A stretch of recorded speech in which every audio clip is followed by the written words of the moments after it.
I would just like to point out that all of the characters and writings are property of the prospective owners and the people who created them. I own none of the content that is currently being created. Please support the official release of all such products. Thank you for listening. That time I got reincarnated as a slime. Volume 1, Chapter 5, Trouble, Fomenting. On this day, earthquakes rippled across the world. The disappearance of the Calamity class monster Storm Dragon Veladora has been confirmed. Although he had been sealed since 300 years ago, he's still a Calamity class monster. With his disappearance, it might be a sign of a new threat born in a different place. However, after the 20th day passed since the information of his disappearance, the Western Holy Church declared the complete disappearance of the Storm Dragon Veladora. Count Nidol Maigam was angry. As if such ridiculous things can be true! He cursed so while remembering the Cardinal's words, Cardinal Nicholas Svelthas. It maddened him to even recall those words. The threat of the Storm Dragon Veladora has disappeared. Therefore, the provisions and monetary support from the Holy Church shall be terminated from today. Saying so, the Cardinal ended the one-sided conversation. After calling him one-sidedly, he was even made to wait for 3 hours. Certainly, the monetary support he had received until now was extremely helpful, as his territory which bordered the Great Jura Forest is the cornerstone of defense for Farmas Kingdom's frontier. But that's not just a problem for the Farmas Kingdom alone. It's also Western holy churches which border the territory. Although the Storm Dragon Veladora was sealed, his being a threat wasn't changed. That's no exception, even for the monsters. No, rather it could be said that he was more of a threat for the monsters. With the disappearance of such a threat would only mean the increasing activity of monsters' movement. Although the defense of the frontier area should be strengthened, they ended their support in this timing. This was the reason of Count Nidol's Maigam's anger. Although the Western Holy Church had their own reasons, none mattered to Nidol. What should I do to protect my territory now? He has the money to hire mercenaries. As for the Freedom Association's adventurers, they're unreliable in cases of emergency. As for the church, his ray of hope had just informed him the termination of support. His last hope is from the kingdom, but Nidol despaired, imagining the king's face. Even until now, the king hadn't given any support with the existence of the Storm Dragon Veladora. As the threat is gone now, he thinks that the defense expense would simply be reduced, and if he handled it poorly, he'd be unable to increase the tax. Just thinking such things caused Nidol to frown. Inside the carriage, returning towards his territory, Nidol racking his brains for the measures hereafter. Nidol's head was full, thinking about monsters he couldn't think about another threat. Nidol wasn't the only one troubled by the situation. Farmas Kingdom in terms of scale is a mid-sized country. Therefore, even if something happened, it would be stopped at the frontier. With such circumstances, the country's sense of crisis is weak. As Nidol had guessed, there was a minister who thought to reduce the defense expenses too. However, other small countries bordering the Great Jura Forest couldn't afford to do the same. There's no point in asking someone's help, as they must come up with countermeasures by themselves. The kings and ministers in each country held emergency conferences every day about information gathering and countermeasures for hereafter. One minister of the small country Burmund, Baron Belliard, was one of them. There's one reason why I called you. Have you heard the matter of the Storm Dragon Veladora? Asking without changing his attitude, Baron Belliard asked the man who entered the room. Although his stature is short, he was a man with watchful eyes. Of course, Baron. The man affirmed without any small word, with a deep, hoarse voice. As expected for a guild master, or should I say so. Baron Bellord snorted and continued as if spitting out words. So what kind of measures will the guild take? Nothing in particular. There's no plan to do anything. What?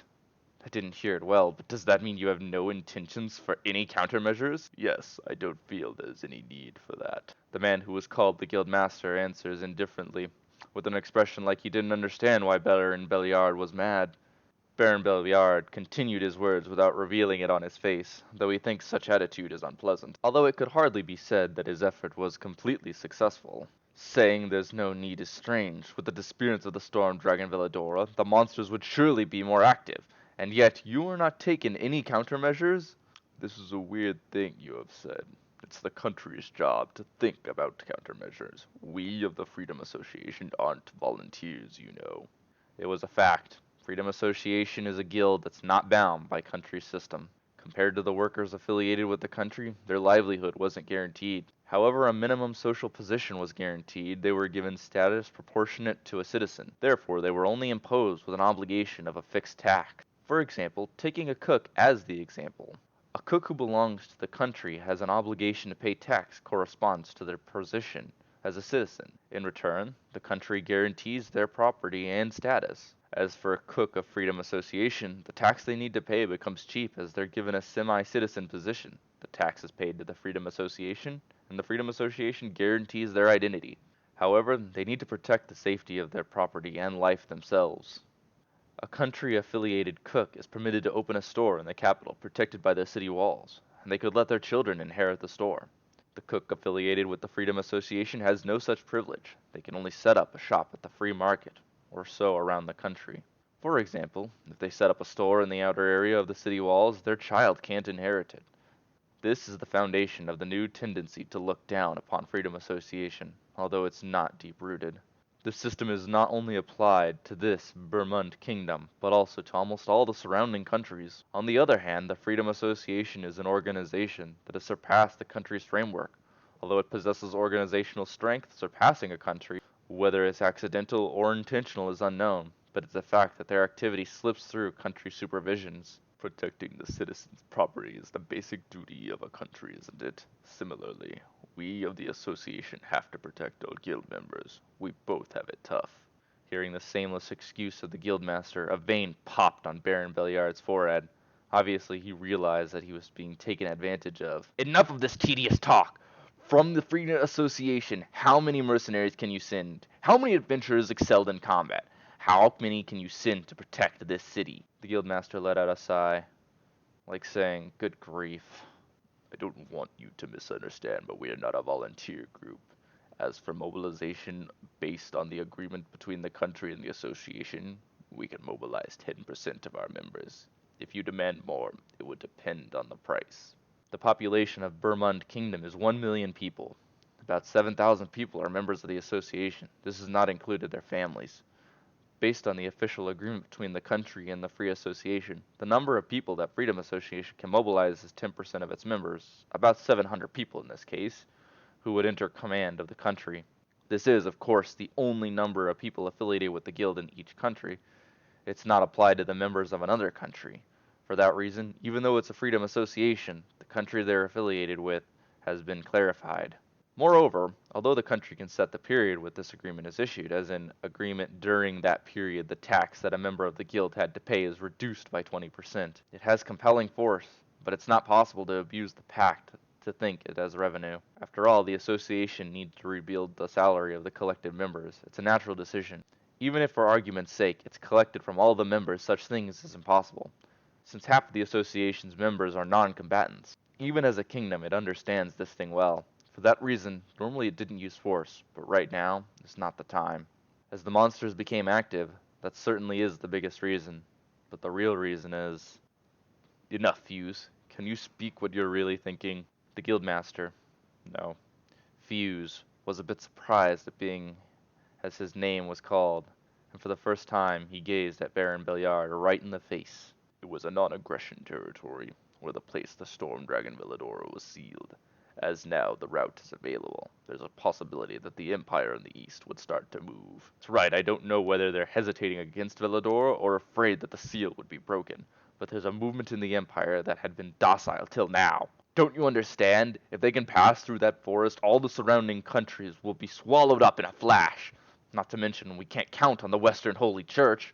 The countries around the Great Jura Forest that aren't united would be under the rule of the Empire in a flash. The Church won't move. So I think. They aren't interested in the conflict between humans, because their doctrine is extermination of monsters. That's so. At least if the Holy Knights move, even the Empire won't carelessly move, although we can gain time just by losing our preparation to the monsters. It would be impossible for the Church. Even if the country collapsed, it won't hurt their purse. It's not like the Church would save all their believers. Fuse thinks as he gazes at Baron Belliard's face. This guy's face has become so tired. Or so. It might be understandable, but Baron Belliard seemed to have aged instantly on these last few days. The two of them were actually childhood friends. Although he's a baron, it would be a bit more inconvenient if his friendship with a noble became public. It's necessary for them to build a relationship that makes people think they're using each other, so they're always acted like they're on bad terms. As a small country like theirs can't overcome this predicament, but this probably just a needless worry.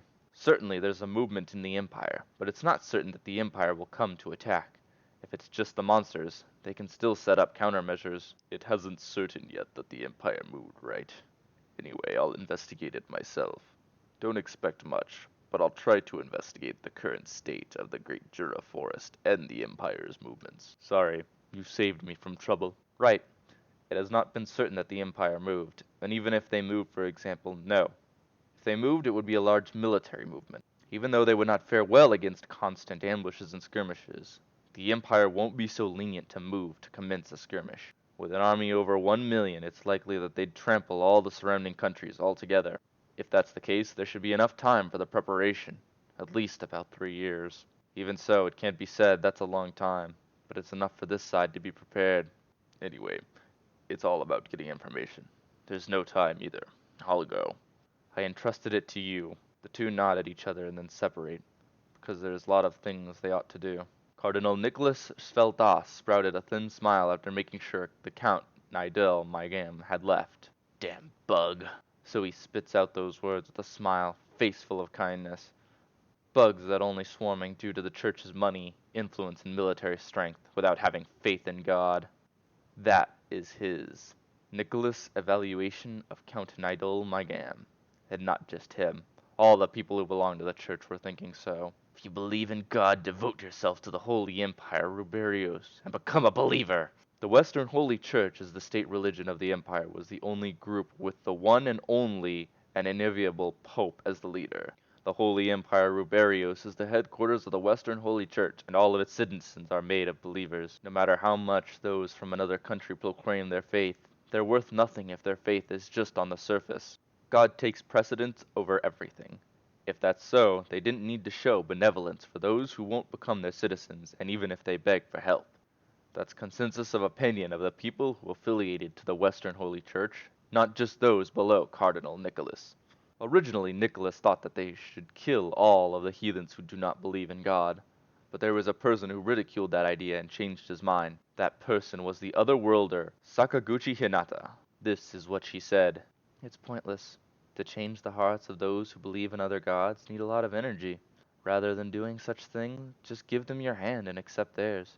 That is the most proven method. Protect the people from monsters and make them think we are a group of justice. Anyway, since war won't disappear from this world, lend them your help in times of trouble. Monsters are humanity's common enemy, but isn't that the same for fellow human? No need to pointlessly provoke someone's enmity, because the masses are foolish. They would immediately believe in God once you saved them in times of trouble. Isn't that the raison d'etre of religion? She's a complete pragmatist. Despite being an atheist herself, she didn't deny religion. She thoroughly uses it. Even for Nicholas, she's so cool-headed.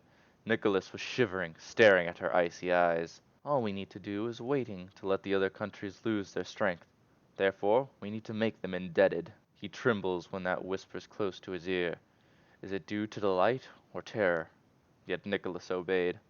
As a result, the status of the church has changed greatly during these 10 years. It possessed their own influence till then, but just in 7 years the church became an indispensable existence to each country. Having distinguished achievements, Nicholas was promoted to a cardinal from a bishop. Everything is thanks to her. Oh well, just as she says, even a bug can have their uses. Nicholas thinking about things hereafter. It's uncertain whether the Empire would move, but the monster's movements will become active. There's no doubt that he'll be busy. How will she move? It might be a good idea to contact her after a long time. Right now, she should be the head of the Imperial Guards under the Pope's direct command, the Holy Knight's leader, Sakaguchi Hinata. That time I got reincarnated as a slime. Volume 1, Chapter 6, Skill Acquisition. 30 days have passed since I ate Veladora. What have I done up until now? Aren't you an idiot? Just think for a second. I've just become a slime, you know. If I were attacked by a monster, how do I fight? Or rather, it's hard to run away. So I've been thinking about how to fight. While I'm at it, I'm munching on the grass that grows in this area and minerals that mysteriously glowing. It's the place with thick concentration of magic essence that Veladora mentioned. The grass I've collected here are mostly the Hippote grass. As expected, with this, the stock of my restorative medicine has increased, and the mysteriously glowing minerals are apparently called magic ore. They seem to be raw materials of metal that are harder than steel, yet flexible. It seems to be metal that has good compatibility with magic. I expected a more rare ore, but come to think about it, I don't know whether the famous orichalcum, hierocane, and other ores exist here. Perhaps it's actually a rare ore. I might just be being a bit too greedy. So the grass and ore are delicious. I can't taste anything though. Then something comes into mind when I'm eating them. Since I can shoot out water, can't I use it as a water cutter or something? You don't need to say I understand. You guys think that I'm gonna fail again, don't you? Wasn't I been looked down upon enough? I'm a man who can do it whenever I do it. My report card was always written with, a child who can do it if he works hard. And so I can do it if I try. With that thought, I immediately went to the underground lake. As I had imagined, while enshrouded in darkness, the underground lake is pretty big. It surpassed my imagination. The lake had mysterious and tranquil atmosphere. Lacking any presence of life, it can't be helped for the silence. Although the magic essence permeates the water, I dare say that no living thing inhabits it. An example of uncorrupted nature. What a beautiful sight. That thing aside, I didn't practice shooting out of the water last time. Anyway, having jetted around with full power was unpleasant. Because the mouth of the spray was too big, the propulsion power was too high. This time, while imagining a water gun, I felt releasing water just a bit. I imagined my mouth filled with water and try sprouting like a whistling. No water coming out. Was the spout too small? When I expanded a little bit, the water came out strongly. The target rock was splashed wetly. Alright, good. Next thing I added a bit of pressure and opened my mouth a bit more. Aiming at the rock, I practiced the water gun while gradually increasing the power. Okay, I kinda got the hang of this. It seems to be painful if I hit a person with it. However, I can't call this a decisive finisher move. What's to be done? While worrying about this question, I entered the lake. Nothing beats a bath while tired. I'm not simply playing in the water, you know. I observed my body floating and sinking in the water with magic perception. Just like a jellyfish. Couldn't I create a water current by vibrating the surface of my body? Spreading magic power through my body's surface while bowing, I produced vibrations controlling the magic essence. With jiggling, small vibrations were generated, and I'm moving through the water. It's a success! Amusing myself, I enjoyed swimming in the water. What a nice change of pace. Skill, water current movement, has been acquired. For a second I thought it was Great Sage, but apparently it was the voice of the world. I seem to acquire skill by playing around right now. Whether in the water or on the water, I'm able to move in any direction at any speed. When needed, I can also accelerate with hydraulic propulsion. Considering the fact that I don't need to breathe, it might actually be pretty easy to fight in the water. It's also suitable for running away. While thinking about such things, I went out from the underground lake. The break is over. The problem is the means of attacking. By refreshing myself, I came up with a new plan. Doing the water pistol, it was necessary to keep the pressure on the water greatly. This time I tried doing it while imagining applying pressure inside the cylinder to shoot out of a small quantity of water. By adjusting the caliber and the pressure, it's the same principle like before to adjust the power. A small vat of water dashes out sharply and hit the target rock. The portion get hit was a bit broken. It's a success, I think. Before forgetting the feeling, I do a further practice, adjusting the caliber and pressure. I practice shooting with the image of adding rotation to the water. Rather than the size of the caliber, I tried adjusting the shape thinly. That's right, my image was cutting with water. The water blade that came out has cut the rock. I, the one who did it, was surprised by its power. Result of 1 week's training. Lol. Had finally bored a fruit. Skill, water blade, has been acquired. By acquiring skills, hydraulic propulsion, water current movement, and water blade, it has evolved into extra skill, water manipulation. Whoa! It seems to have really bored a fruit. Extra skill seems to be a big difference in power and ability than normal skill. With this, I got myself a halfway to a fight. Thus, I'm ready to set out on a journey. At last, after 120 days of my reincarnation to the side of this underground lake, finally, the day when I depart from this place came. There's something I feel uneasy about. I can't talk. Because I have no vocal cords, I tried to see whether I could reproduce them in my body. However, it's been so far unsuccessful. I've thought about staying here to practice, but I just can't imagine it right. I have no choice but to rely on communicating through the mind with telepathy. At the worst, I'd rely on the other party, but it's inconvenient until I obtain a means to speak. Well, it can't be helped. No matter how many hours I play here, it'll be no use. I want to see the outside world quickly, and if possible, meet the other worlders from the same country. Learning magic seems to be fun, too. Thinking so, I ought to start the journey quickly. Like they say, no time like the present. There's no reaction from Veladora. He seems to have vanished, but I know that's untrue. We made a promise, after all. I'll prepare an episode where the two of us can talk happily, laughing together when the next time we meet. I hastened to my legs on the sole continuing path to the surface, from this large extending place that I'm familiar with, thinking about the world that I have not yet seen, expecting the events that will occur from now on. Status, name, Rimuru Tempest, species, slime, divine protection, Stormcrest, title, none, magic, none, ability, unique skill, great sage, unique skill, predator, slime, natural skill, dissolve, absorption, self-regeneration, extra skill, water manipulation, extra skill, magic power perception, resistance, thermal fluctuation resistance EX, physical attacks resistance, pain perception nullification, electricity resistance, paralysis resistance. At the bottom of the deep, deep darkness, where no one will visit amidst the despair, Velodora was thinking about one person today. Calamity-class monster, the Storm Dragon Velodora. A special S-class monster. The rank of a monster is also represented in a way of 6 categories from A to F, just like the way adventurers are. There's also cases where evaluation of a bit of a strong monster added with plus, and a bit of a weaker or semi-class monster added with minus. This of a classification newly formulated by the man called Kagurazaka Yuki, who bearer the title Grand Master, the head of the Freedom Association, who rumored to be an otherworlder. It was well received and easier to understand rather than the 4-grade evaluation that is novice, beginner, intermediate, advanced, which was used until now. By the way, advanced is equal to C rank and above, intermediate is D rank, beginner E rank, and novice F rank. By hunting monsters of appropriate rank, the number of deaths decreased sharply. In case of the same rank, 1v1 will be equal. Thus, it became a good standard to fight safely by forming a party. As for special S rank, is an S rank that exceeds the evaluation of A rank assigned to Demon Lord class. Further on that are monsters of Calamity and Disaster class, an existence outside of the norm, deviated from the scale of the 6 categories evaluation. Originally, even an A-class monster is a redoubtable threat and able to make a country fall into a crisis, a danger that capable of inducing despair. Although the person in question, Velodor, is not aware of his surroundings at all, he thinks again today, in his free time, about the hero who defeated him 300 years ago. He remembered that fight many times. There's regret. However, strangely he held no hatred. He fights as he wanted, living as he wanted. Those who would come obstruct his way were few in number. For him it was not the first defeat, but it was his first experiencing a defeat fighting under the same condition, 1v1. White skin, small, crimson lips, jet black long hair.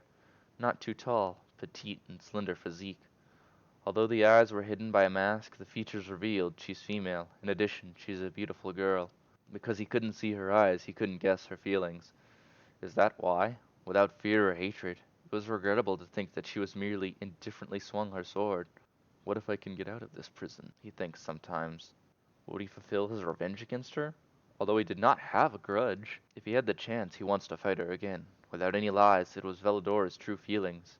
However, rather than fighting her like a machine, he wants to fight, putting all of his existence, so he thought, to make that girl, the hero, recognize him and go all out. Before he noticed, that had become Veladora's wish. A human life is short. Veladora knew it well, that the wish wouldn't be fulfilled. But still, Veladora's thought loops. How many years passed? One day, a light blue object struck him. In this area, due to the thick magic essence he released, no normal life form could be sustained. Moreover, touching a lump of magical energy that Veladora was, would be difficult even for a high-class monster. Amused, Veladora observed that being. That was the encounter. Before he noticed, to Veladora, who had given up on his will to live, that mysterious existence became his hope. This meeting will surely bring something. Veladora had that premonition. One that he had not had until now. Can you hear me, little one? Holding on to that belief, Veladora called out.